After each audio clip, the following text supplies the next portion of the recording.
WWE Monday night raw आज शाम 4 अप्रैल 2022 हमारे जीवन में डलास टेक्सास में अमेरिकन एयरलाइंस सेंटर से एक बार फिर से नाचता हुआ आता है, जिसमें रेसलमेनिया 38 दो रात्रि पार्टी के बाद के सभी परिणामों पर प्रकाश डाला गया है, जो सप्ताह के अंत में नीचे चला गया। अर्लिंगटन में बहुत दूर नहीं, इस शाम के लिए प्रचारित Roman Reigns WWE universal hero हैं और हम महसूस कर सकते हैं कि यह लाल ब्रांड को कैसे प्रभावित करता है। कोडी रोड्स ने कहा है कि वह यह समझने पर जोर देंगे कि उनका भविष्य यहाँ क्या है। यह क्रूड आफ्टर है उन्माद, इसलिए हम शॉक रिटर्न डेब्यू या NXT कॉल अप के लिए हो सकते हैं। बियांका बेलेयर महिलाओं के डिवीजन में वापस आ गई है और आकाश वहाँ से सीमा है। रात 8 बजे यहाँ वापस आए। जब USA नेटवर्क पर शो शुरू होने के बाद रॉ लाइव ब्लॉग शुरू होगा। यह यहाँ इस लाइन के नीचे होगा।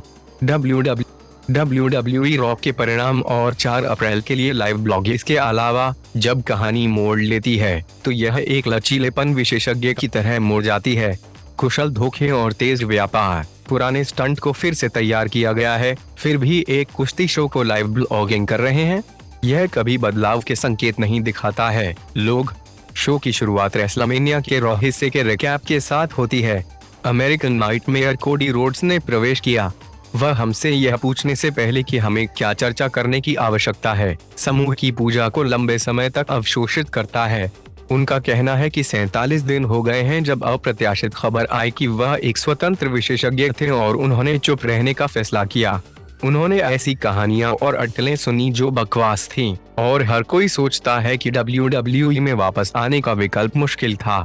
उन्होंने एक लंबी अवधि की व्यवस्था के लिए सहमति दी है और यह मानते हुए कि अनिश्चितता की कोई चमक थी, वह दूसरे स्थान पर गायब हो गया और रेसलमेनिया में किसी भी समय के सर्वश्रेष्ठ हॉट शॉट ग्रैपलर्स में से एक सेथ रॉलिंस को मात देने के लिए चहलकदमी की कि अनिश्चितता को मार दिया गया था। वह एक उत्साही पाठक है और उसने इस कथन को ट्रैक किया। दृश्य एक आदमी अक्सर अपने पूर्व निर्धारण को उस तरीके से पाता है जिस तरह से वह इससे दूर रहता है। यदि आप उसके साथ जाते हैं तो उसे हमें ट्रॉन पर कुछ दिखाना होगा।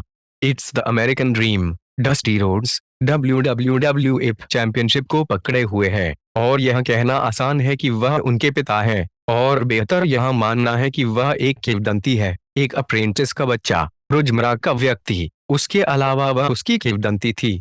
कोडी बताते हैं कि उनके पास Hulk Hogan, Undertaker, Shawn Michaels, triple H की उपाधि है, और यह तस्वीर उनके पिता के अंतिम दिन तक उनके माता पिता के कमरे में थी।